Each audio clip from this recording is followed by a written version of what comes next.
અમદાવાદથી લંડન જતી ફ્લાઇટ આજે પણ કેન્સલ છે તે કરવામાં આવી છે। પ્રવાસીઓ અત્યારે આપ જોઈ શકો છો કે એરપોર્ટ પર છે અને પ્રવાસીઓ છે તે લંડન જવા માટે નીકળ્યા હતા, પરંતુ તેની છેલ્લી ઘડી ઉપર એવું કહેવામાં આવે છે કે આજની જે ફ્લાઇટ છે તે કેન્સલ કરવામાં આવી છે। તેના કારણે જે પ્રવાસીઓ છે તે પરેશાન થઈ રહ્યા છે। ભાઈ, આપનું નામ શું છે? મારું નામ છે પ્રતિક પંડ્યા। ક્યાંથી આવો છો? અમે બરોડાથી આવ્યા છે। હવે આ લોકોએ અમે સવારથી નીકળી ગયા ત્યાં સુધી કંઈ કન્ફર્મ કર્યું નહોતું। હવે અહીંયા આવ્યા છે અમે તો અહીંયા આગળ આવીને એવું કહે છે કે અત્યારે તમને સ્ટે આપી દઈએ કાં તો પછી તમે રિફંડ લઈ લો, બરાબર? આવું બધું નાટક કરી રહ્યા છે। તો એ લોકોની પ્રાયોરિટી બી હોવી જોઈએ કે એ લોકો કસ્ટમરને એવું કહે છે કે 12 કલાક પહેલાં તમારા ચાર્જ કાપી લે છે, તો એ લોકો ચાર્જ કાપી લે છે, બરાબર? તો એ લોકોને બી સામે પબ્લિકને કહેવું જોઈએ કે ભાઈ અમને તમને બધી સુવિધા આપીશું। ફેમિલી બધી આવી છે તો ફેમિલી ક્યાં સ્ટે કરશે? ફેમિલી પણ ક્યાં સ્ટે કરશે, બરાબર? પબ્લિક અમે 5 થી 6 લોકો છે। અહીંયા પાર્કિંગની બી છે, બરાબર? હવે અહીંયા પાર્કિંગના બી 1000 1500 2-2000 રૂપિયા લે છે। લોકો છે દૂર દૂરથી આવ્યા છે, 1800 8-8 10-10 હજાર રૂપિયા ખર્ચીને આવ્યા છે। આ બધાની જવાબદારી કોણ? આ તો બધાએ હાથ અદ્ધર કરી દીધા। આ બધા તો હાથ અદ્ધર કરવા તૈયાર કે છે, કોઈ કશું બોલવા તૈયાર નહીં, તો બધા શું કરશે? અને આ તો હજુ આનો કોઈ સોલ્યુશન જ નથી આ બધા। હવે આ કાલની ફ્લાઇટ છે ને, એ કાલની આ લોકો એવું કહે છે અમે કેન્સલ કરીશું, એવું કહે છે કે કાલની ફ્લાઇટ અહીંયા કેન્સલ, એટલે કાલે જે યાત્રીઓ આવવાના છે એ લોકોને પરમ દિવસે મોકલીશું અને આ જ વાળાને કાલે બેસાડશે। એટલે હું આ લોકોનું ધતિંગ ક્યાં સુધી ચાલશે? આ લોકોનું ધતિંગ પબ્લિક બધા દૂર દૂરથી આવે છે, ભાડું કોણ આપશે? 2-2 દિવસ અહીંયાથી બરોડાથી આવીએ તો અત્યારે ટેક્સી કરીને આવીએ તો 7-8 હજાર રૂપિયા ભાડું થાય છે। એ કોણ આપશે? પાર્કિંગનું ભાડું કોણ પે કરશે? બરાબર? કારણ કે એ લોકો આપણી પાસે પ્રાયોરિટી માગે છે કે તમે 12 કલાક પહેલાં કરશો કેન્સલ તો તમારું આ ચાર્જ કપાશે, તે ચાર્જ કપાશે, બરાબર? તો હવે અત્યારે અમે ડિલે કર્યું અને અમે બરોડાથી આવ્યા તો આ બધું કોણ ભોગવશે?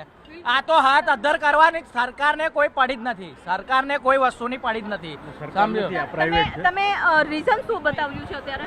અમને અત્યારે કોઈ પણ જાતના રીઝન વગર અહીંયા આવ્યા પછી ખબર પડી કે આ ફ્લાઇટ કેન્સલ થઈ છે। અમે એકચ્યુઅલી રાજકોટથી આવીએ છીએ, અમે રાજકોટથી સવારે ટેક્સી કરીને આવ્યા, અહીંયા આવીને ખબર પડી કે આ ફ્લાઇટ કેન્સલ થઈ છે, બરાબર છે? હવે અત્યારે એમ કે છે, મેસેજ એવો આવ્યો કે ટેકનિકલ ખામીને હિસાબે આ પ્લેન અત્યારે અહીંયા આવી શક્યું નથી, તો કાલે આ ટેકનિકલ ખામી સોલ્વ થઈ જશે, એ લોકો એ જવાબ નથી આપતા। આવતીકાલે 11:40 ફ્લાઇટ ઉપડશે, એ પણ એ લોકો શ્યોર નથી કહેતા કે અમે શ્યોર નહીં કહીએ।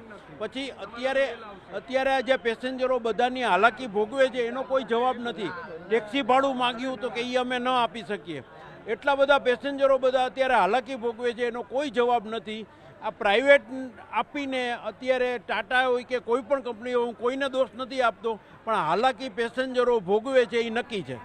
એક ફ્લાઇટ તો આખી ક્રેશ થઈ, ફરી એક આ ફ્લાઇટ શરૂ કરી નવા નંબર ઉપરથી, આજે 2 દિવસથી આ કેન્સલ થઈ રહી છે। આપ ક્યાં જઈ રહ્યા હતા, ક્યાંથી આવ્યા છો? મારું નામ અનિરુદ્ધસિંહ ઝાલા એડવોકેટ છે, બાર કાઉન્સિલનો મેમ્બર છું, ભાવનગરથી આવું છું અને મેં 15 દિવસથી આ ફ્લાઇટ બુક કરેલી અને આજે 1:10 ઉપડવાની હતી, પરંતુ આજે સવારમાં મેસેજ આવ્યો કે ફ્લાઇટ 2 કલાક લેટ છે, તો છતાં અમે ટાઈમે આવી ગયા।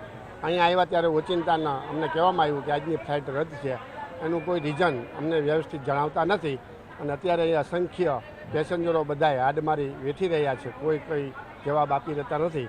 પરંતુ મને એમ લાગે છે કે અમે એડવોકેટ તરીકે હવે અમારે થોડુંક જાગૃત થઈ અને આ જનતાને આ પરેશાનીમાંથી છોડાવવા માટે અમારે નક્કી નામદાર કોર્ટના દ્વાર ખખડાવવા પડે એવું મને લાગી રહ્યું છે। આજે હું પણ એક એડવોકેટ છું, 1.5 લાખ વકીલોનો જવાબદાર છું, કોઈ છતાં પણ હું પણ આ ફેસ કરી રહ્યો છું। એટલે આ એર ઇન્ડિયાને જ્યારે સોંપવામાં આવ્યું છે બધું કામકાજ, પણ બધું ખાડે ગયું એવું લાગે છે।